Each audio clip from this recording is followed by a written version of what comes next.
প্রিয় দর্শক আসসালামু আলাইকুম। দেশ ও দেশের বাইরে থেকে যারা যেখান থেকে আমার ভিডিওটা দেখছেন সবাইকে সাকিব হাঁসের কামার হ্যাচারির পক্ষ থেকে শুভেচ্ছা ও স্বাগতম। আমার সামনে দেখতে পাচ্ছি অসংখ্য হাঁস। হাঁসটি হয়েছে খাই ক্যাম্বেল, যেটা বাংলাদেশের একটা সেরা হাঁস। খাই ক্যাম্বেল ডিমের জন্য একটা সেরা হাঁস। আয় আয় আয় আয় আয় আয় আয় আয় আয় আয়।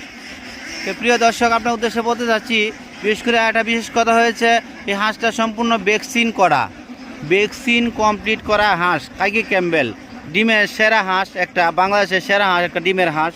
তা ওইটা প্রায় ডিমের মুখোমুখি হাঁসটা। তা আপনি দেখতে পাচ্ছেন হাঁসটা, আমার ভিডিওর সামনে দেখতে পাচ্ছেন। তো এইরকম ডিমের মুখোমুখি হাঁসটা নিয়ে যদি একটা কামার করার আগ্রহ থাকেন, তাহলে অবশ্যই সাকিব হাঁসের কামার হ্যাচারির স্ক্রিনে আমার নাম্বার দেওয়া থাকবে, আমার সাথে যোগাযোগ করবেন। এই বলেই আজকের ভিডিও এখানে শেষ করছি। আসসালামু আলাইকুম।